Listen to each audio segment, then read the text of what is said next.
සුබ දවසක් සියලු දෙනාටම නිලධාරීන් ලේකම්තුමා අපිට කරුණා කරලා මේ රෙකෝඩ් එකට තමන්ගේ නම සහ මේ ඩෙසිග්නේෂන් එක ඉදිරිපත් කරලා සඳහන් කරන්න. මම රාජ්‍ය සිංහ ලේකම් ප්‍රවාහන හා මහමාර්ග අමාත්‍යාංශ. මම ආනන්ද විමලවීර ලේකම් කම්කරු සහ විදේශ රැකියා අමාත්‍යාංශ. මම සරත් නෝනිස් රේගු අධ්‍යක්ෂ general. I'm Bimalendra Raja, DG, Department of Trade and Investment Policy. I am Mohammad Jahur, Additional Secretary, Ministry of Foreign Affairs. මම PK මාලනී ප්‍රධාන මූල්‍ය නිලධාරී ප්‍රවාහන අමාත්‍යාංශ. මම සමන් වික්‍රමසේකර ජ්‍යෙෂ්ඨ නියෝජ්‍ය රේදු අධ්‍යක්ෂ. I am Lukman Shahabdin, Deputy Director of Customs. මම මොහන් විජේරත්න ආනයන අපනයන පාලක. මම හර්ෂ පරණවිතාන නියෝජ්‍ය අධ්‍යක්ෂ ශ්‍රී ලංකා මහා බැංකුව.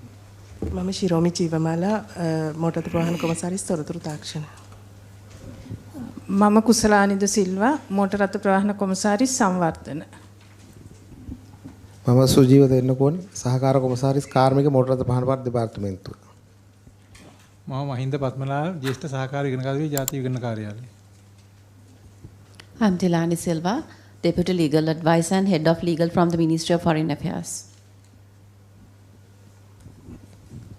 මම ඉන්ද්‍රදීප යෝගචන්ද්‍ර නීති නිලධාරී මෝටර් රථ ප්‍රවාහන දෙපාර්තමේන්තුව. මම තමාරා දනසිංහම් Deputy Commissioner Department of Motor Traffic. Welcome all of you to the committee.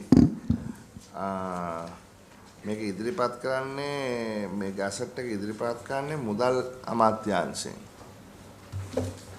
අපිට කරුණා කරලා පැහැදිලි කිරීමක් කරනවාද ඔබලා අද බලාපොරොත්තු වෙන්නේ මොකද්ද කියලා අපේ කමිටුවෙන් සම්මත කරගන්න. මම ආනයන අපනයන පාලක අපේ දෙපාර්තමේන්තුවෙන් මේ මුදල් අමාත්‍යාංශය හරහා මේ ගැසට් එක ඉදිරිපත් කරන්නේ ඇත්තටම කම්කරු හා විදේශ රැකියා අමාත්‍යාංශයේ මගින් ක්‍රියාත්මක කරන විදේශ ශ්‍රමිකයන් සඳහා විදුලි වාහන ගෙන්වීමේ ක්‍රමවේදයට අවශ්‍ය රෙගුලාසි සකස් කිරීම සඳහා කම්කරු හා විදේශ රැකියා අමාත්‍යාංශයෙන් ඉදිරිපත් කරපු කැබිනට් පත්‍රිකාවක් අනුව ඒ අය ක්‍රියාත්මක කරගෙන ගිය විදුලි වාහන ගෙන්වීමේ බලපත්‍ර නිකුත් කිරීමේ කාල සීමාව දික් කරගෙන තියෙනවා. ඒ දික් කිරීම ඇතරම මීට පෙර තිබුණ ණයවර ලිපි නිකුත් කිරීමේ කාලය 2023 ඔක්තෝබර් 31 කියන දිනය. ඒ දිනය 2024 ජූනි 30 දක්වා දික් කරලා තියෙනවා. එතකොට ඒ අනුව ඊට අදාළ වාහන ආනයනය කිරීම සඳහා වන ආනයන අපනයන රෙගුලාසි නිකුත් කිරීම සඳහා තමයි මෙම ගැසට් පත්‍රය නිකුත් කළේ. කවද ඉඳන් කවදද මේක කාල නිකුත් උනේ? කවද ඊට පස්සේ මීට පෙර තිබුණ ණයවර ලිපි නිකුත් කිරීමේ කාල සීමාව 2023 ඔක්තෝබර් 31 වාහන ආනයනය කිරීමේ කාල සීමාව අපේ ගැසට් එකෙන් තිබුණ 2023 12/31 කියන දිනය. ඒ කියන්නේ LC ඕපන් කරන්න පුළුවන් ඔක්තෝබර් එන්ඩ් වෙනකන්. ඔව්. වාහනේ ගේන්න පුළුවන් ඩිසෙම්බර් එන්ඩ් වෙනකන්. හරි. දැන් අලුත් කැබිනට් පේපර් එක අනුව කැබිනට් තීරණය අනුව ඒක වෙනස් වුණා. LC ඕපන් කරන්න පුළුවන් 24 ජූනි 30 වෙනකන්. එතකොට වාහන ගෙන්නන්න අපි අවස්ථාව දෙනවා අගෝස්තු 31 දක්වා. 24. ඔව්. එතකොට අර ඔක්තෝබර් ඉඳලා තමයි LC එක දැන් ජූනි ඔව් ක්‍රියාත්මක වෙන්නේ. හරි. එතකොට මේක මේ පර්මිට් දෙන එකක් නෙමෙයිනේ. පර්මිට් කියන්නේ මේ ඩියුටි ෆ්‍රී පර්මිට් එකක් නෙමෙයිනේ. මේ තියෙන්නේ ලයිසන් ඒ කියන්නේ මේ පර්මිට් එකක් දෙනවා වාහනයක් ඉම්පෝට් කරන්න. මොකද ඉම්පෝට් දැන් නවත්තලා තියෙන නිසා. එහෙමද? අපේ ලේකම්තුමා විස්තර කරමු. අපි අමාත්‍ය මණ්ඩල සංදේශයක් අනුමැතියක් ලබාගෙන විදේශ රැකියාවල නියුතු අයට විදේශ ප්‍රේෂණ ගෙන්වා ගැනීම දිරිමත් කිරීම සඳහා විධිමත් ඒක හරි ලේකම්තුමා මම අහන්නේ මේ පර්මිට් මේ පර්මිට් එක දෙන්නේ වාහනයක් ඉම්පෝට් කරන්නනේ. ඔව් මෙහෙමයි වෙන්නේ. දැන් අපි පර්මිට් නිකුත් කරේ 2023 සැප්තැම්බර් 15 වෙනිදා දක්වා තමයි රෙමිටන්ස් එවන්න තියෙන අන්තිම කාල සීමාව. එතකොට LC ඕපන් කරන්න තිබුණේ ඔක්තෝබර් 31. හැබැයි අපේ ළඟ ඔක්තෝබර් 31 වෙනකොට අපි ලබාගත්තු විශාල පර්මිට් ප්‍රමාණයක් තිබුණා අපිට නිකුත් කරගන්න බැරුව. ඒ නිසා LC ඕපන් කරන පීරියඩ් එක දීර්ඝ කර ගැනීම සඳහා අතේ ඒවකට ඉතුරු තිබූ පර්මිට් නිකුත් කිරීම සඳහා තමයි අපි අනුමැතිය ලබා ගන්නේ. ඒ කියන්නේ දැන් උනත් ඕන නම් කාට හරි මේ දැන් ප්‍රේෂණය තියනවා නම් ගේන්න පුළුවන්. බෑ. ඇයි? බෑ. දැන් කිව්වනේ දැන් ජූනි 20 ජූනි 2024 ජූනි අග වෙනකම් LC ඕපන් කරන්න පුළුවන් කියලා. සර් මෙහෙමයි අපි සැප්තැම්බර් මාසේ 2023 සැප්තැම්බර් මාසේ 15 වෙනිදා තමයි අවසන් දිනය රෙමිටන්ස් ගේන්න ඕන. රෙමිට් කරන්න. ඒකට හැබැයි LC ඕපන් කරන්න තිබුණා මට තේරුණා. ඒ කියන්නේ 2023 සැප්තැම්බර් අවසාන වෙනකොට ගෙනාපු මේ ඒ කට්ටිය විතරයි ක්වොලිෆයි වෙන්නේ. ක්වොලිෆයි වෙන්නේ. හරි. එතකොට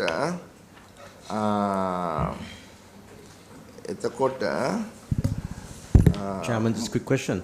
Is this a duty-free permit? No, it is not a duty. It's not duty. එතන මේකට ගෙවන්න තියෙන බදු මොනවද?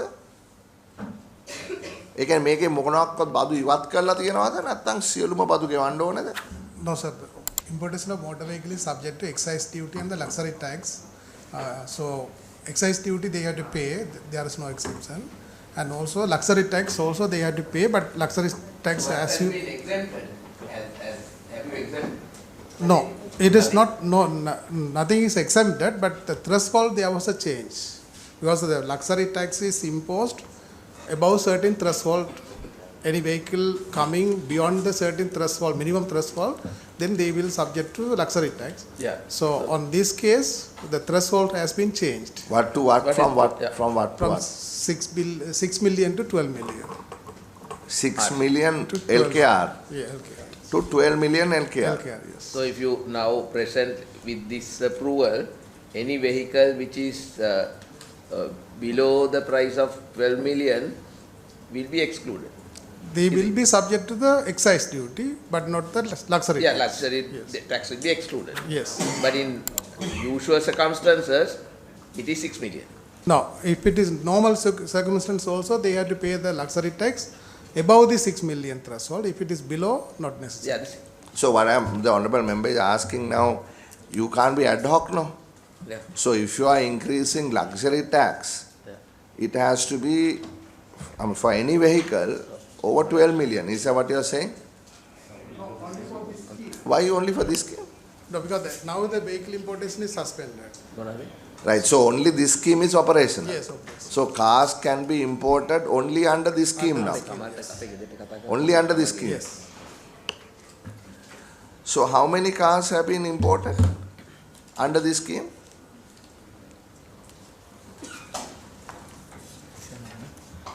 Sir, දෙසැම්බර් 31st වෙනකොට 296ක් ආනයන කරලා තියෙනවා කියන එක තමයි අපිට තියෙන තොරතුරු. 296ක් වාහන. අර ප්‍රශ්නයක් උනේ පත්‍රේ එහෙම ගිහිල්ලා මොකද්ද ඒ? ඒක ඇත්තක් තියනවද නැත්නම්? මොකද්ද ප්‍රශ්නේ උනේ කියන්න අපිට පැහැදිලි කරන්න මොකද්ද උනේ කියලා හැමෝම දැන් හැමතැනම ඔක ගියානේ. පොඩ්ඩක් ඊට කලින් ඕගොල්ලෝ මේක සස්පෙන්ඩ් කරා නේද ෆිනෑන්ස් මිනිස්ට්‍රියෙන් මේ ප්‍රෝග්‍රෑම් එක? Did you not suspend the program, or wasn't there some allegation and there was some investigation? Can you kindly inform this committee what the allegation was and what the investigation was, if there was any, and what the conclusion was, please? Yeah. Secretary of Finance. My name is Lukman Shahabdin, sir. Deputy Director of Customs. I am the in charge of the investigation team. Attached to the post-clearance audit, or we also call Compliance and Facilitation Directorate. This case was initiated in October 2023, and we established the intelligence that almost all the importations had some kind of violations. So we studied and reported to the DGC and got the approval, and then we raided the place where these importations, actually I already submitted to the Ways and Means Committee. At that time there were 129 vehicles imported and released to the local market. Out of 129 vehicles, there were 5 different type of violations according to the customs ordinance, like wrong declaration of the description, value, permit condition violation, and after importation selling of this vehicle to the third parties, and even importation, before importation, selling the permit to third parties to import by third parties all were noticed. Let me interrupt you there. ඒක ලොකු කතාවක් නේ ඔය කියන්නේ. දැන් ලේකම්තුමා දැන් මෙතුමා කියන්නේ permit එක විකුණනපු එක violation එකක් වාහනේ ගේන්න කලින් ඊට පස්සේ වාහනේ ගෙනල්ලා වාහනේ විකුණපු එකත් වයලේෂන් එකක් කියලා මේ කිව්වේ. එතකොට ඒකේ ඒ தත්ත්වය පොඩ්ඩක් පැහැදිලි කරන්න. ඒක කියන්නේ නීතිය කඩ කිරීමක්ද මොකද්ද මේ? දැන් නැත්තම් මේ පොඩි රෙගියුලේෂන් වයලේෂන් එකක්ද? පර්මිට් එක නිකුත් කරන්න අදාළ වෙන චක්‍රලේඛනයේ පැහැදිලිව තියෙනවා වසර 2ක් යන තෙක් මේ වාහනේ වෙනත් කෙනෙකුට පවරන්න බෑ කියලා. හැබැයි වාහනේ මෙතනින් එළියට ගියාට පස්සේ මම බලන්නේ රෙමිටන්සස් ඇවිල්ලා තිබුණාද බැංකුව වලින් අපි චෙක් කරගෙන සියලු දේවල් අවශ්‍ය ඩොකියුමන්ට් තියෙනවා නම් අපි පර්මිට් එක ඉෂුව කරනවා. ඉන් පස්සේ වෙන දේවල් ගැන අපි සභාපතිතුමනි කිසිම දෙයක් අපි දන්නේ නැහැ. නම් අපේ චක්‍රලේඛයේ පැහැදිලිව තියෙනවා වසර 2ක් යනතෙක් මේක ට්‍රාන්ස්ෆරබල් නෙමෙයි. ට්‍රාන්ස්ෆර් කරන්න බෑ. ඒක වයලේෂන් එක. ඒක කරොත් වයලේෂන්. හැබැයි අලුතෙන්ම කැබිනට් එකට ගිහිල්ලා කැබිනට් තීරණයක් තියෙනවා මෙන්න මේ විදිහට. මේ කැබිනට් තීරණයක් අපි ගත්තා. තියෙනවා ඒ කියන්නේ 10%ක හරිද ටැක්ස් එකක් ගෙවලා 10%ක ටැක්ස් එකක් ගෙවලා අපිට මේක පවරන්න පුළුවන් වෙනත් කෙනෙකුට 10%ක CIF වැලියු එකෙන් මොටර රථ ප්‍රවාහන කොමසාරිස් කාර්යාලයට 10%ක ටැක්ස් එකක් ගෙවලා පදු ගෙවලා මේක පවරන්න පුළුවන් වෙනත් කෙනෙකුට. ඒක මේ මෝටර රථයකට ගෙවලා පවරන්න ඕනේ. ඒක කියන්නේ ඕනම එකකට අදාළද නැත්නම් මේ ස්කීම් එකට විතරයි. මේක රෙජිස්ට්‍රේෂන් අවස්ථාවෙන්නේ මේක අහුවෙන්නේ මෙහෙම කියනවා. ඒ අනුව චක්‍රලේඛ අමාත්‍ය මණ්ඩල තීරණයට අනුව අපි චක්‍රලේඛ වෙනස් කරනවා 6/2/2024 transferring the ownership of the vehicle to a third party is granted 2 years after the first registration at the Department of Motor Traffic. However, as the case may be, permission may be granted to transfer the vehicle to a third party at any time after the registration, subject to a transfer tax equivalent to 10% of the CIF value of the said vehicle, and such amount shall be paid in rupees to the Department of Motor Traffic. AG's office. Right. Now, I mean, is this like an ad hoc law? Isn't this ad hoc? ඒ කියන්නේ දැන් අපි වාහනයක් ඒක හැමෝටම බලපාන විදිහට නේද නීතිය දාන්න ඕනේ. එක ප්‍රොජෙක්ට්ස් ගෙනල්ලා ඒකට අදාළ වෙන විදිහට නීතිය වෙනස් කරන එක හරියද? I mean, isn't this almost ad hominem? ඒ කියන්නේ වාහනයක් ට්‍රාන්ස්ෆර් කරන්න පුළුවන් නම් 10%ක් ගෙවලා ඒක හැමෝටම කරන්න පුළුවන් වෙන්න එපා. right. ඒකට අපිට අපි මේකේ පර්පස් එකක් බලන්න ඕනේ. ට්‍රාන්ස්ෆරබල් එක 10%ක් ගෙවලා මේ ස්කීම් එකට විතරයි. වෙනත් ස්කීම් එකක් දැනට ක්‍රියාත්මක වෙන්නේ නැහැ. එතකොට අපි මේක ගෙනාවෙත් ඇත්තටම අර අමාරු කාලේ රටේ ඩොලර් තිබිච්ච නැති වෙලාවේ. නෑ මට ඒක තේරෙනවා ලේකම්තුමා. නෑ මම නිකන් අහන්නේ සාමාන්‍යයෙන් අපේ කමිටුවෙනොත් ඒ කියන්නේ අපි නීතියක් ගේනකොට දැන් මේ වගේ නීතියක් ගේනකොට ගොඩක් කට්ටියට මේක බලපානවානේ. දැන් ගොඩක් කට්ටිය මේ වාහන ගෙනල්ලා තියෙනවා ડોක්ටර්ලා වෙන්න පුළුවන් වෙන කට්ටිය වෙන්න පුළුවන්. ඒගොල්ලන්ට ට්‍රාන්ස්ෆර් කරන්න පුළුවන්ද මේ වාහන? ඒක ගේන්න පුළුවන් පර්මිට් එකක් නිකුත් කරන්නේ විදේශ රටක ඉඳලා සේවය කළ ප්‍රේෂණය කරපු කෙනෙකුට. මුදල් ප්‍රේෂණය කරපු කෙනෙකුට. මට ඒක තේරෙනවා. මම මේ අහන්නේ එතකොට දැන් සාමාන්‍ය නීතිය අනුව මේක කරන්න බෑද? පුළුවන්ද? No, now whenever the vehicle you import, if I am importing my own, I have no restriction to transfer my motor vehicle at any point. But since it is when the general importation is suspended, especially the passenger vehicle or personal use vehicle, the vehicle importation allowed under this permit. So then that permit had a provision to say that up to 2 years you are not allowed to transfer the ownership. Right, so that is only the additional conditions for the beneficiaries under this scheme. දැන් මට තේරෙනවා. දරු සභාපතිතුමා. දැන් මේ ලේකම්තුමා කියන්නකො දැන් ප්‍රශ්නයක් මතුවනාට පස්සේනේ ওই cabinet එක ආයේ ගියේ. දැන් ප්‍රශ්නයක් මතුවනානේ ඒ කියන්නේ පවරන්න බැරුව තියෙද්දි පැවරුවා. ඒකනේ පරීක්ෂණය ගියේ. ඒතර ඊට පස්සේ ඔයගොල්ලෝ කැබිනට් එකක් පේපර් එකක් දාන්න නැත්තේ මොනවාරි ජස්ටිෆිකේෂන් එකක් දෙන්නේ නැතිනේ. මේ උඩ මේක පැවරුවොත් තමයි මිනිසුන්ට මොකක් හරි ඒක මොකද හේතු කිව්වනම් අපිට හොයාගන්න පුළුවන් මොකද කාරණාව කියලා. මොකද කැබිනට් එක නිකම්ම තීන්දුවක් ගන්න නැතුව ඇතිනේ.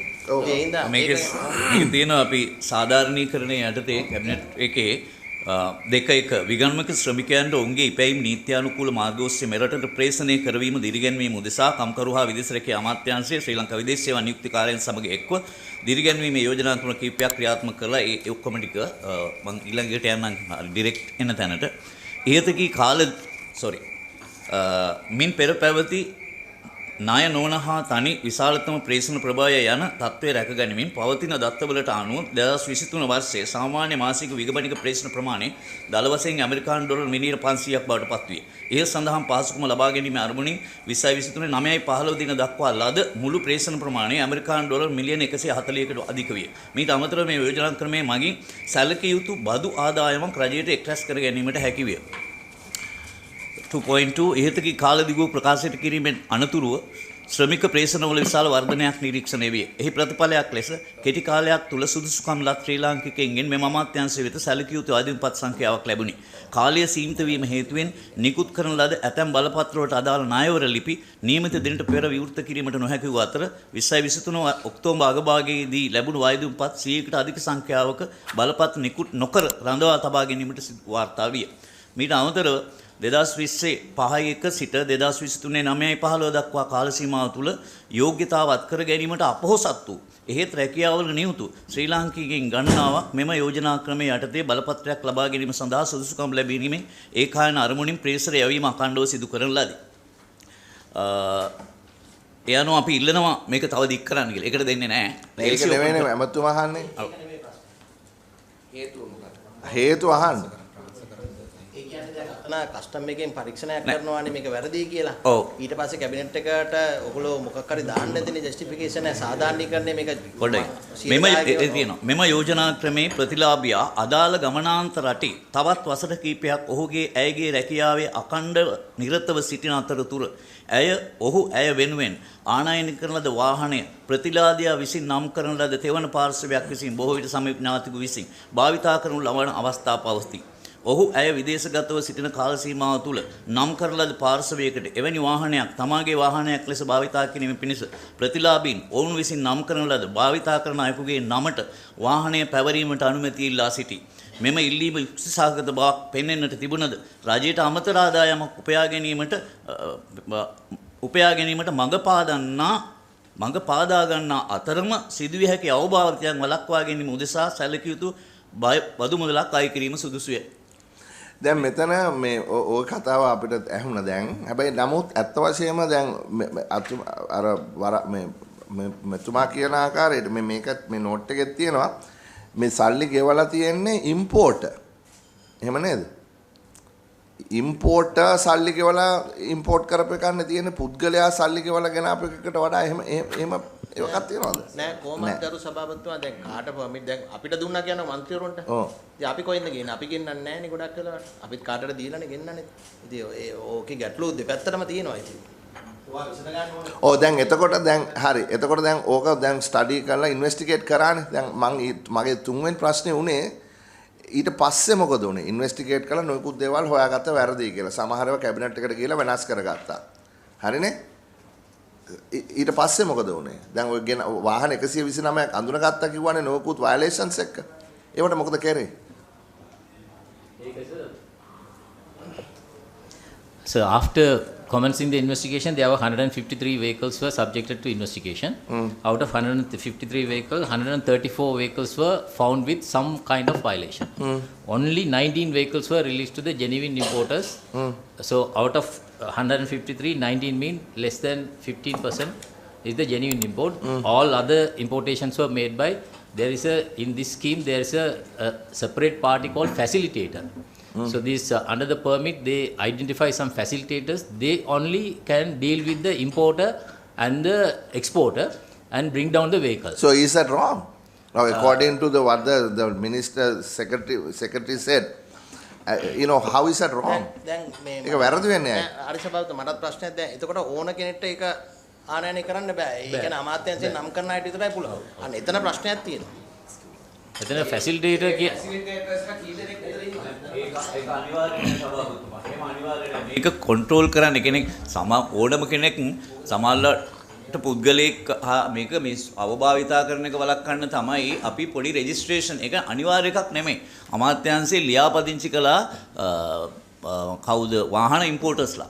එතකොට මේ ලේකම්තුමා එහෙම කී දෙනෙක් ඒ ෆැසිලිටේටර් හැටියට ලියාපදිංචි කරලා ඉන්නේ? 12 දෙනෙක් හිටියවා මත. ඒවා අපි EPF ගෙවනවාද ETF ගිහිල්ලා චෙක් කරලා බලලා ඒවත් එක්ක තමයි ඒක අයි සීමා කරලා තියෙන්නේ. සමහර අයගේ සීමා කරලා නැහැ. ඒක දැන් ස්කීම් එක ඉවරයිනේ. දැන් තවදුරටත් රෙජිස්ටර් කරගෙන වැඩක් නැහැ නේ. ඒගොල්ලොන්ට ඒ කාලේ ආපු අයගෙන් නෑ.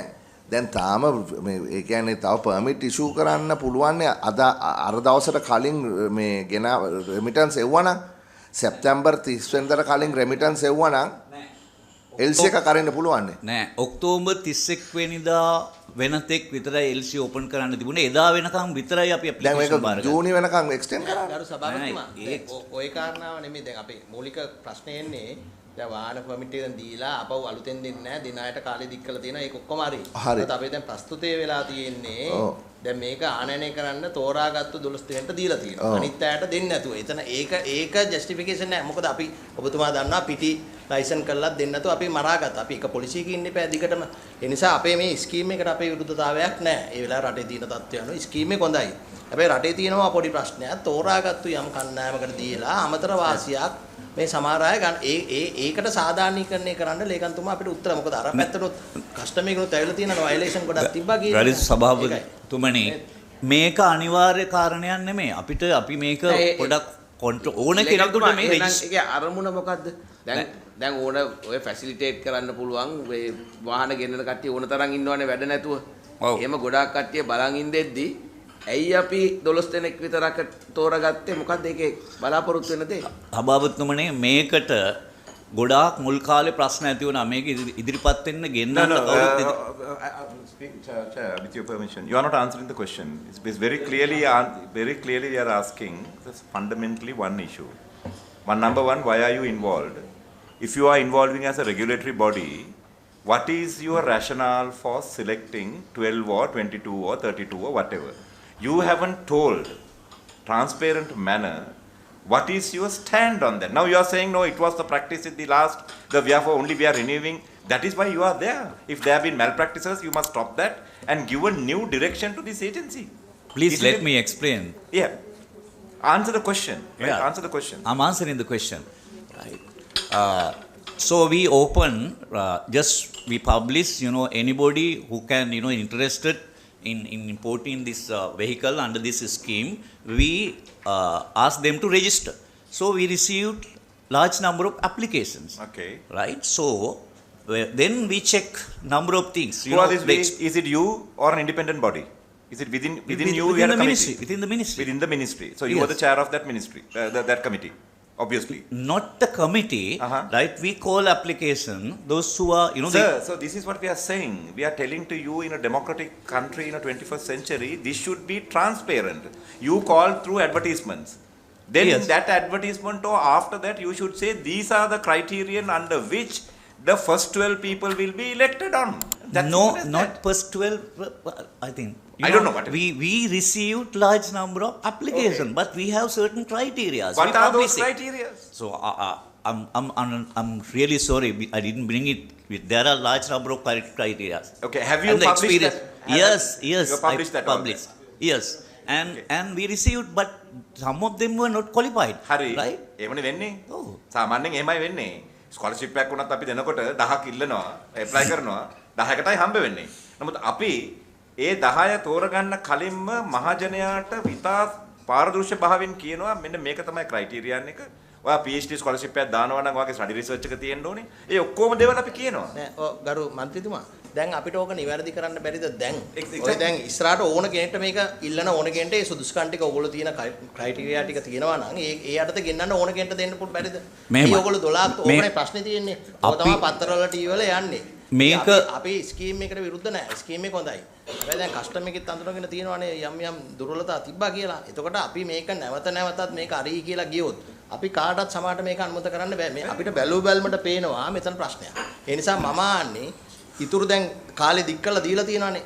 මේක ඕන කෙනෙක් ඉල්ලන කෙනෙක්ට ඕගොල්ලන්ගේ තියෙනවානේ මොකක් හරි ඒ ගේන කෙනාට තියෙන සුදුසුකම් ටික චෙක් කරන එක. ඒ විදිහට ඕන කෙනෙක්ට ඕපන් කරන්න බැරිද කියලා. ඕන කෙනෙකුට දැනටත් open.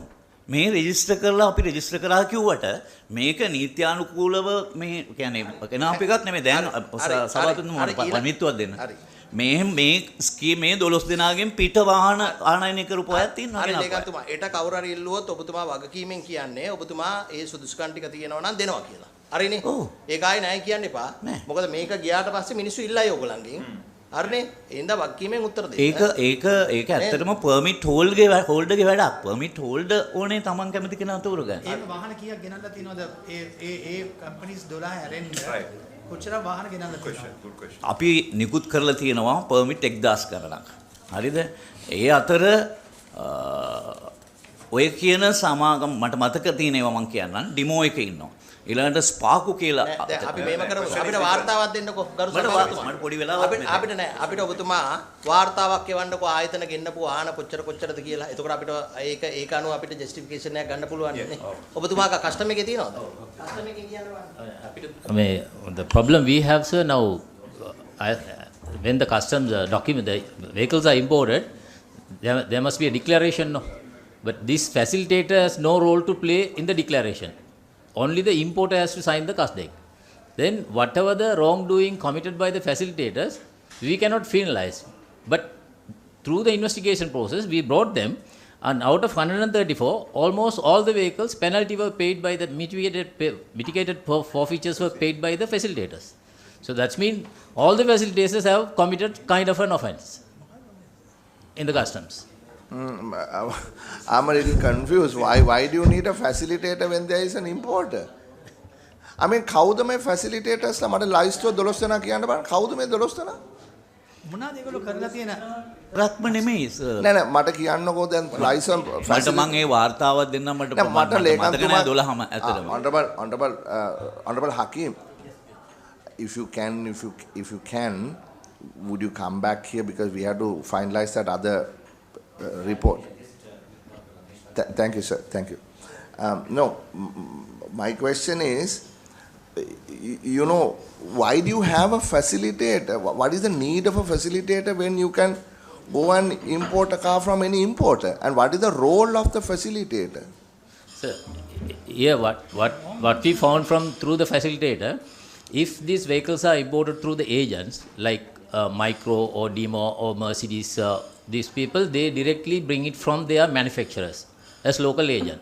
The facilitators, what they do, they buy the vehicle, brand new vehicle in, say, if it is a BMW, they buy the vehicle in Germany, brand new, they bring it to UK or Japan or South Africa, and they register the vehicle there, and after deregistration, they export here.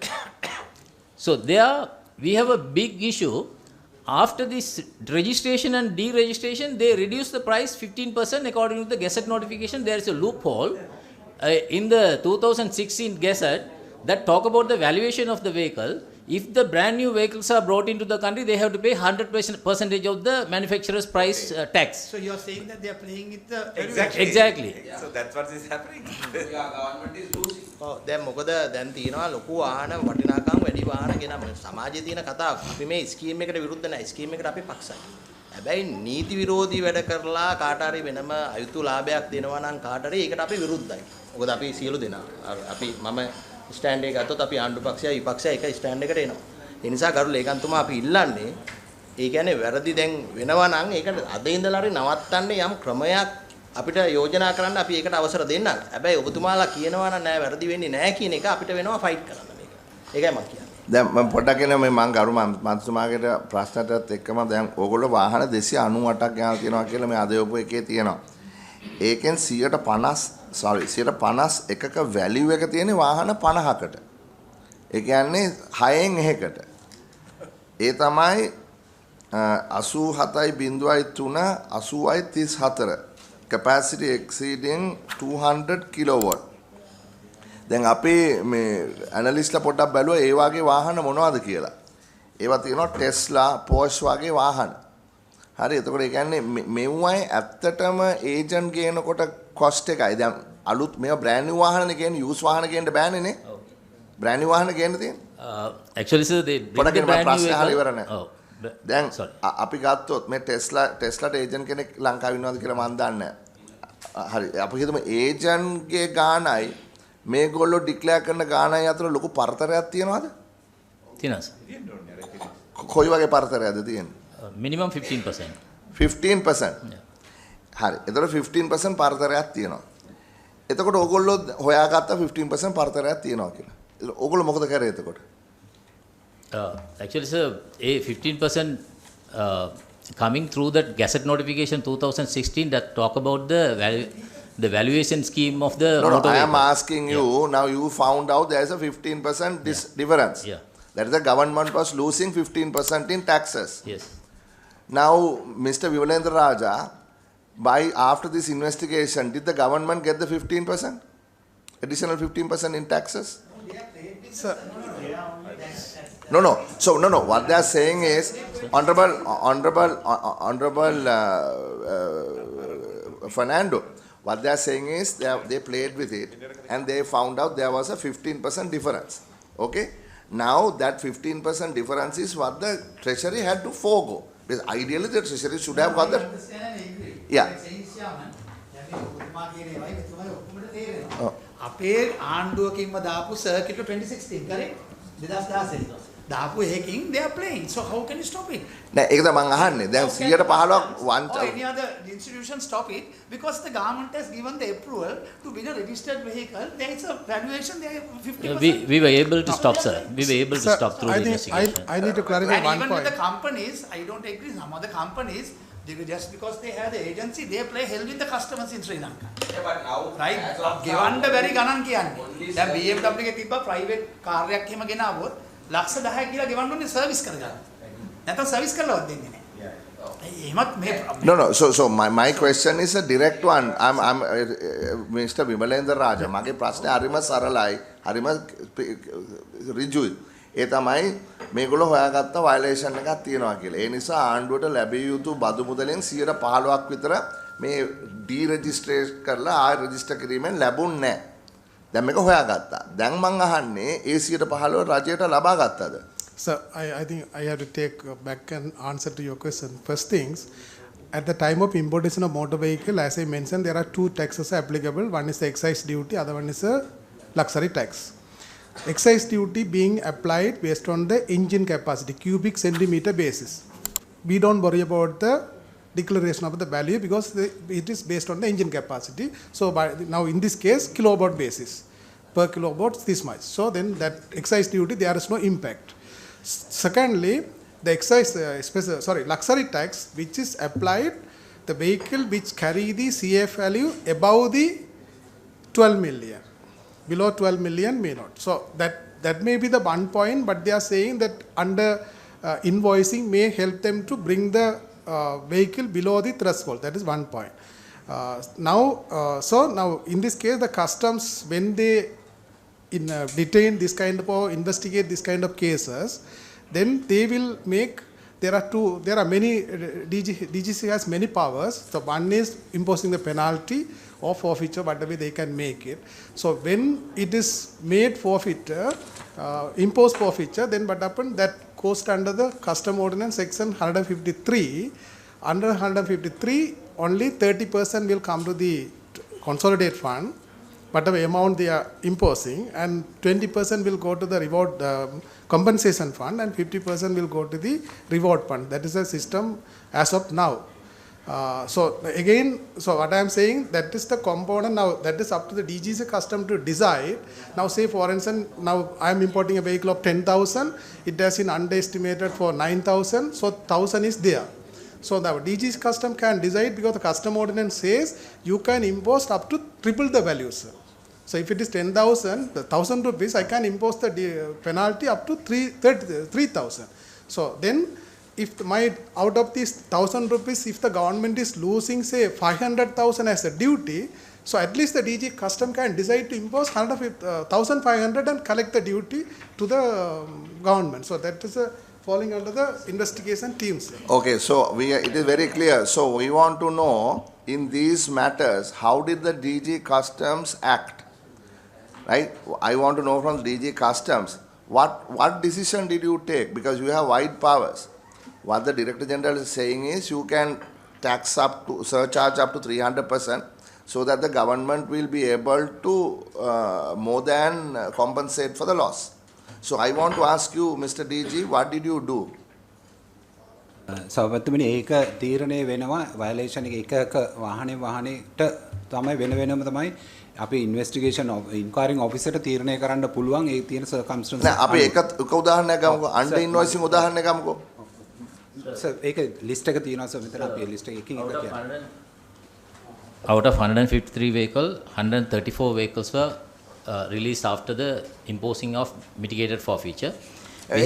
Mitigated forfeiture කියන්නේ මොකක්ද? Mitigated forfeiture mean under invoiced. No, sir. I in the first instance I explained there are 5 different types. No, we are only asking about one. No, we are asking about under invoicing. Including under invoicing, sir. Okay, under invoicing කියන වැරද්දට අහුවෙච්ච වාහන වලට ඒවා release කරේ කොහොමද? ඒක අපි ඒක සර් අද වෙනකන් අපි රිකවර් කරලා තියෙනවා 400 million for this නෑ මම අහන්නේ මොකක්ද මෙතඩොලොජි එක මොකක්ද? මෙතඩ් එක ෆෝමියුලා එක මොකක්ද? මොකක්ද ෆෝමියුලා එක? Formula is, sir, unfortunately, under section 51 of the customs ordinance, this particular vehicle undervaluation cannot be addressed. That is the big loophole. Why? Because luxury tax and VAT are not come as customs duty. So section 51 of the customs ordinance only talk about the customs duty. Okay. So have you brought it to the attention of your secretary that there is a problem, that there is a big loophole? Have you brought it to the Secretary Treasury? Mr. DG, did you know this? ඒක සම්බන්ධයෙන් අතන මම දැනුවත් නැහැ මම ඒක සම්බන්ධයෙන් ඉතින් මාර කතාවක් මේ කියන්නේ. අපි ඔබතුමා දන්නේ නැද්ද section 51 එකේ මේව ප්‍රශ්නයක් තියෙනවද? ඒක මට දැනට මේ කේස් එකට අනුව ඇවිල්ලා නැහැ සර්. නෑ මේ කේස් එකට අනුව නෙමෙයි. දැන් customs ordinance එකේ section 51 එක කියන එක දැන් සෑහෙන කාලයක් තිබ්බනේ. ඒ යටතේ ඔබතුමාලා ඩීල් කරානේ. එතකොට මෙහෙම රිංගා යාමක් කරන්න පුළුවන් කියලා අවබෝධයක් අධ්‍යක්ෂ ජෙනරාල්තුමා හැටියට ඔබතුමාට තිබුණේ නැද්ද? ඒ සම්බන්ධයෙන් මට දැනට කියන්න තියෙන ඒකයි සර් මම මේ දැනගත්තේ. ඔව්. හැබැයි දැන් මේක ඉතින් දීර්ඝ කාලයක් ආපු ඉඳලා දැන් මේ කේස් එකෙන්නේ මේක දැන් ආවේ දැන් අදත් අපි මේක සාකච්ඡා කරන්න ඉඳන් එළියට ආවේ දැන් අපිට මොකද්ද කරන්න පුළුවන් ෆයිනෑන්ස් එක පැත්තෙන් මොකද්ද එතකොට මේ වගේ ලූප් හෝල් එකක් තියෙනවා නම් ඒක වහන්න එපා. මොකද්ද අපිට කරන්න පුළුවන් වහන්න. Sir. Amendment Yeah, I think that has not been. I think now DG will custom inform us. So now we are in the process of amending the custom ordinance, so we can make a. Have you started on it? Yes, sir. It is already in the drafting process. How long is it going to take? Sir, now it is already. I received the second draft, but time to time there are certain observations from the. හරි මට තේරෙනවා. Sir අපි මේක ඉවර කරන්නත් ඕනේ. එතකොට දැන් එහෙම වුණාම දැන් ක්ලෝස් එකේ මේකේ ලූප් හෝල් එකක් තියෙනවා නම් රිලීස් කරේ මොන පදනම යටතේද? There are some other violations like 1243, the condition violation, the permit condition violation, and then wrong declaration and all. We can deal under section 1243 of the customs ordinance. Then? So for that, we impose mitigated forfeiture up to 400 million. We have recovered 400. No. So from a car, එතකොට මේක ඕගොල්ලෝ කරේ ඕගොල්ලෝ වැඩිපුර tax එකක් ගැහුවද එහෙම නැත්නම් fine එකක් ගැහුවද? 1243 against sir, වැඩිපුර tax ගන්න බෑ. It talk about only the mitigated forfeiture. So we usually consider at least double the revenue loss of what happened in this one. එතකොට ඒක customs අර ඕගොල්ලන්ගේ reward එක හැටියට ගියා. එහෙමද උනේ? නෑ, එහෙම නෙමෙයි sir. Sir, think about situation now. A permit holder have to bring the vehicle on his own investment. At somebody has invested that, and then we investigated all the parties, and then we impose all the parties equal penalty. නෑ ඒක නෙමෙයි මං අහන්නේ. එකතු කරගත්තානේ සල්ලි ප්‍රමාණයක්. ඒ සල්ලි කොහොමද බෙදුනේ? අපි හිතමු රුපියල්. It's in the this thing. නෑ අපි හිතමු රුපියල් 100ක් ගත්තා කියලා දැන් ඔය මොකද්ද forfeiture මොකද්ද කියන්නේ? රුපියල් 100ක් ගත්තා නම් ඒ රුපියල් 100 ඒ රුපියල් 100 කොහොමද බෙදුනේ? ඒ 100න් කොච්චර භාණ්ඩාගාරයට ආවද? ඔව්. So 50% goes to the coffin and then coffin. So sorry. Coffer. Sorry. ඒක බෙදලා යන්නේ අර DG කියපු විදිහට 150ක් රිවෝඩ් ෆන්ඩ් එකට යනවා. ඊටු 130ක් කොන්සොලිඩේටඩ් ෆන්ඩ් එකට යනවා. ඒ කියන්නේ රුපියල් 100ක් මේකෙන් ගත්තා නම් මේ නීතියේ තියෙන තියෙන ගැටලුව නිසා 150ක් කස්ටම් ඔෆිසර්ලාට යනවා. 130ක් භාණ්ඩාගාරයට එනවා. ඉතුරු 120ට මොකද වෙන්නේ? කොම්ෆන්ඩ් එකේ අපේ ට්‍රේනින් ඇන්ඩ් ඩෙවලොප්මන්ට් වලට ට්‍රේනින් ඇන්ඩ් ඩෙවලොප්මන්ට් දැනට ඒක සම්බන්ධයෙන් අපි දැන් ගියා ඕකේ සෝ we are clear no ඒක වෙලා තියෙන්නේ මේකයි. එතකොට එහෙමනම් අපි මේක ගැන තීරණයක් ගන්න ඕනේ මොකද්ද කරන්න කියලා. දැන් මේක මම හිතන්නේ අපි දැන් හොයාගත්ත දෙයක් තමයි මහා ලොකු මේක දේශයේ there is a hole in the law that you can drive a truck through. එච්චර ලොකු ඔහිලක් තියෙනවා මේ නීතිය. ඉතින් ඒක වහ ගන්න ඕනේ ඔක්කොටම කලින්. Don't you agree? හරි. එතකොට එහෙමනම් අපි මෙන්න මේ ඩිරෙක්ෂන් එක දෙන්න. Right? So yes please I want to go to the next one. Custom DG Customs, may I kindly, because I just yesterday also sat at the same thing between universities and other. So can I kindly ask you, your observation that you revealed to this committee here, you have put it in writing some time back to all the relevant parties to come out with a corporate, concrete answer to this. Yes or no? Yes. Okay. From who generated this? From customs or from Mr. Vimalraja's present? You are saying you are dealing with the draft now. Yes. Who is the author of that document? That is Ministry of Finance. Ministry of Finance. Okay. Based on what observation? No, sir. That is, I think there are even. So have you shared with the other people saying yes, that? Yes. You are shared. Yes. So there is a shared document that is working towards to so basically fill in this gap in which many of the other agencies and individuals have played against the citizens of this country. Am I right? You see that firstly the lawmaking process we are getting the cabinet approval and the stakeholder consultation is there, sir. But to your question, the last one. Yes. Still, I have within my understanding, I need to contest whether 51 is preventing them to impose the collector taxes. So we don't, honorable member, we don't have the time, luxury of time today. Yeah, let them go ahead and do that. But inform us periodically, right? We would like for you to, AG's office is also here, LD's office is not here, but we would like for you to finish this in like 4 weeks if it is possible. So that, and I think until such time, I think we should withhold this. Only answer is that no, if the violation is there and you can't charge them on the violation because the law is non-existent. The recommendation, I don't know. මන්ත්‍රීවරු මොකද කියන්නේ? එහෙම තීන්දුවක් ගත්තොත් ප්‍රායෝගිකව ගැටලු ගොඩාක් එන්න පුළුවන් නේ. නෑ මට ප්‍රශ්නයක් නෑ මට මේක අප්‍රූව් කරන්න පුළුවන්. අප්‍රූව් කරන එක නෙමෙයි මම කියන්නේ. අපි මොකක් හරි තීන්දුවක් ගත්තී දෙපැත්තම ප්‍රායෝගිකව වෙන්නත්. ඔව් ඒක තමයි මම අහන්නේ. අපි මාසයකට විතර අපි දෙපැත්තම මේකේ බැලන්ස් කරන්න එපා. ඉතින් අපිට පුළුවන් ද මාසයක් ඇතුළත මේ amendment එක කියන්නේ පොඩි amendment එකක් නේ ඔක යත්තේ. එක වචනයක දෙකක amendment එකක් නේ යත්තේ. මේ සෙක්ෂන් එක විතරක් හරි amend කළා. සෙක්ෂන් එක වෙනස් කරන එක එකක් නේ. දැන් මේකේ මොකද්ද තියෙන බාධා මොකද්ද අපෙන් බලාපොරොත්තු වෙන්නේ? 24 here sir, only the gazette notification issued under the Import Control Act need to be passed by the Parliament within the period of 1 month. That is the gazette is submitted here. But now the issue erupted here now. Additionally, regarding the vagueness of the legal provision, we can look into and we will incorporate that one into the ongoing amendment process. It is already we have drafted and even shared the copy with the COPA also. So I think I think 4 weeks may not be enough. We will give us a 2 months period. We will be. හැබැයි එතකොට 2 months කියොත් එහෙම දැනටම March නේ මේ mister විමලේන්ද්‍ර රාජා. එතකොට April මේ. එතකොට මේක ජූනි වලින් ඉවරයි. එතකොට වෙලා නැහැ. නේ දැන් අපි මේක මාස දෙකකින් ඩිලේ කරොත් එහෙම මේ ලේකම්තුමා ඔබතුමාට වෙලා නැහැ නේ මේක කරන්න. මාස දෙකක් ගියොත් වාහන ටිකත් එතන දැන් ගෙනාවු මොකක් හරි සල්ලි එවපු අයගේ වාහනනේ කවුරු ගෙනාවත් අර කවුරු හරි සල්ලි එවපු අයට අසාධාරණයක් නෑ ඒක කරන්න අපි සූදානම් නෑ ඒ මට අවශ්‍ය නෑ ඒ මිනිසුන් ඒක මේක නවත්තන්න. හැබැයි මං කියන්නේ මෙතන අපි දැක ප්‍රශ්නයක් තියෙනවා. ඉතින් ඒ ප්‍රශ්නෙට විසඳුමක් එන්න ඕන.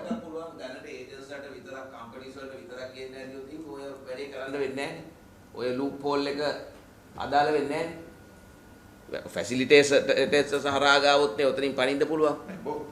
නෑ. මේ ලූප් හෝල් එක හුඟක් කල් තිබිච්ච එකක්. ඒක තමයි. ඒක කරෙක්ට් කරගන්න එක එකක්. So to be fair by both sides, I would say 5 weeks time because then 5 weeks is just. Yeah. I don't want to delay it, honorable member, because I don't. නෑ දැන් බලන්න එහෙමනම් ජූන් වල ඕගොල්ලෝ ඉල්ලලා තියෙන්නේ මේක ජූන් වලට විතරයි නේ එක්ස්ටෙන්ඩ් කරන්න ලේකම්තුමා ජූනි 30 වෙනකන් LC ඕපන් කරන ඩේට් එක LC ඕපන් කරන්න පුළුවන් ජූනි 30 වෙනකම්. වාහනේ එනකොට කල් යනවනේ තව. ඔව් තාම අගෝස්තු 31 අගෝස්තු 31. හැබැයි ඉතින් ඒ කියන්නේ දැන් අපි හිතමු ජනවාරි මාසේ දැන් ගිය මාසේ ඉඳන් උත් මේක ඕපන් කරන්න පුළුවන් LC. මේක රෙට්‍රොස්පෙක්ටිව්ලි නියන්නේ. එතකොට මේකේ නෑ තාම නෑ නේ කියන්න. දැන් හැබැයි මන්ත්‍රීතුමාලා මට කියන්නකෝ මේකට සොලියුෂන් එක. 5 weeks. දැන් 5 weeks සභාපතිතුමා මුළු පනතම ගේන්න ගියොත් ලොකු කාලයක් යනවා. මේ සෙක්ෂන් එකට විතරක් ඉන්ට්‍රීම් අමෙන්ඩ්මන්ට් එකක් ගේන්න කියන්නේ ඉක්මනට ගේන්න පුළුවන්. ඇයි සති 5ක් යන්නේ මේ DC මේක ඉක්මනට කරන්න බැරිද ඔයිට වඩා? සභාපතිතුමා ඒක රවුම යන්න කොහමත් ඔය සතිපහ නෙවෙයි සතිපහෙන් ගන්නවා ලොකු දෙයක්. සතිපහෙන් පුළුවන් කරන්න අර සෙක්ෂන් එක විතරක්. මුළු එකම කරන්න සතිපහෙන් බෑ. මාස දෙකකින් කරන්නත් බෑ. No, but it takes, you can't complete within 2 months. It will take a long time. What shall we do? Sir, may I add something, How sir? long will it take? With your experience, what do you feel? How long will it take? No, I can finish within 2 months. We can finish it also. නෑ කොහොම හරි අවුරුදු ගානක් තිබ්බ ප්‍රශ්නෙට මාස දෙකකින් හරි අපි විසඳුමක් දෙනවා. එතකොට මේ වාහන වලට මොකද කරන්නේ? අපි මේ ගැසට් එකට මොකද කරන්නේ? Sir, for the time being, sir, we, regardless of the invoice raised by the third parties, we fix to the website value and add the specs and then we recover the additional entry and release. නෑ දැන් මේකනේ දැන් ඕගොල්ලොන්ට ඔය section එක යටතේ ගහන්න පුළුවන් නම් ආණ්ඩුවට 100%ම එනවනේ. හරි එතකොට දැන් ඕගොල්ලන්ට ඉන්සෙන්ටිව් එකක් නැහැනේ කස්ටම්ස්. නෑ කස්ටම්ස් එකට ඉන්සෙන්ටිව් එකක් නැහැ මේක කරන්න. දැන් ඒක කරන්නේ නැහැ සර්. ඒක තමයි කියන්නේ. දැන් මේක කරෝතින් එහෙම කස්ටම් ඔෆිසර්ස්ලාට ලැබෙන ප්‍රමාණය නැති වෙලා යනවා. නෑ ඒක කරලා ඉවරයි. ඒක ඉන්සෙන්ටිව් එකක් නැහැ එතකොට. නෑ. අපි ඒක රෙක්ටිෆයි කරලා තියෙන්නේ sir.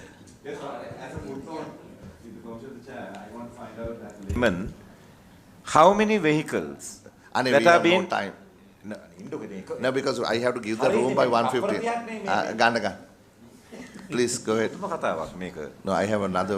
Yeah. Hari chairperson. Please go ahead. I'm sorry. Go ahead. නිකන් කියන්න අපි ලේමන් හැටියට වරායේ කස්ටම්ස් එක ඇතුලේ ඔය කියන කතා ෆිනෑන්ස්ද අරයද මෙයාද උඩින් යන කාක්කද ඒ ඔක්කොම කරලා වාහන කීයක් හිර වෙලා තියෙනවද මේ රටේ? එකක්වත් නැද්ද? මේ ස්කීම් එක යටතේ නෑ. නෑ මේ ඔන්න ඉතින් ආපහු මේ ෆුට් නෝට් එකක් මම අහන්නේ වරායක් තියෙනවනේ කොටුවේ. ඒ කොටුවේ වරායේ ගාල්ලේ වරායේ වාහන කීයක් හිර වෙලා තියෙනවද අපේ? එළියට ගෙනියන්නේ නැතුව ගෙනාපු කට්ටිය. සර් දැනට Only 7 vehicles. Only 47 vehicles? No, just 7 vehicles. Only 7 vehicles. Honorable member, we cleared it all. We cleared in this committee. We cleared like 200 vehicles. කරු සභාපතිතුමා අපි දැන් අද තියෙන ගැසට් එකේ අපේ ගැටලුවක් නැහැ. නෑ. අපේ ගැසට් එකේ අපේ අර ගැටලුව තිබ්බේ ලේකම්තුමා බලන්න අර තෝරාගත්තු අයට විතරක් දෙන්න නැතුව ඕන කෙනෙක්ට දෙන්න අපි ඒක ඉතාමත් සාධාරණ ඉල්ලීමක්. මම පැහැදිලිවම කියනවා ඕන කෙනෙකුට ගේන්න පුළුවන්. හරි මේමයි අපිට අද කාලේ පිළිබඳ ලොකු ගැටලුවක් තියෙනවා ලේකම්තුමා. අපි මේක ප්‍රූව් කරනවා මොකද මේ ගැසට් එකේ අපිට ගැටලුවක් නැහැ. හැබැයි ඔබතුමාලා අපි හැමෝටම තේරෙනවා ගැටලුව කොහෙද තියෙන්නේ කියලා. අපි ඒකට ඩිරෙක්ටිව් එකක් දෙනවා. අනිත් එක මම හිතන්නේ මගේ සමාජික මන්ත්‍රීවරු විරුද්ධ වෙන එකක් නැහැ. මේකට ට්‍රාන්ස්පරන්සි එකක් ගියමු. මේක ෆිනෑන්ස් මිනිස්ට්‍රි වෙබ්සයිට් එකේ දාන්න. දැන් හැම පර්මිට් එකක්ම ඉෂුව කරනකොට දැන් ෆිනෑන්ස් මිනිස්ට්‍රි වෙබ්සයිට් එකේ දාන්න එපා. මේකට ඉන්ක්ලූඩ් කරන්න ඒකට. මොකද දැන් IMF එකේ කොන්දේසි යටතේ ගවර්නන්ස් කොන්දේසි යටතේ අපි හිතමු ડોක්ටර් කෙනෙක්ට පර්මිට් එකක් දුන්නා කියලා. ඒක දාන්න ඕනේ. අපි සියලුම මාසික වාර්තාව කියවන ඒ වාර්තාව වෙබ්සයිට් එකට දාන්න. එතකොට ට්‍රාන්ස්පරන්සි එකක් තියෙනවානේ. කවුද ගෙනාවේ දැන් උදාහරණයක් හැටියට අද තියෙනවා බිත්තර ගෙනලා තියෙනවා කියලා මේ කන්ටේනර් 24ක බිත්තර. එතකොට බිත්තර ගෙනාවේ කවුද? ටෙන්ඩර් දැම්මේ කවුද? ඒ සියලු විස්තර ෆයිනෑන්ස් මිනිස්ට්‍රි වෙබ්සයිට් එකේ දාන්න ඕනේ. ට්‍රාන්ස්පරන්සි වලට. මේකත් එකතු කරන්න එකට. හරි. That's all. Then we will approve this on the condition you will come back to us saying how long you are going to take. We will give you 2 months to do this. Thank you very much. This meeting is adjourned.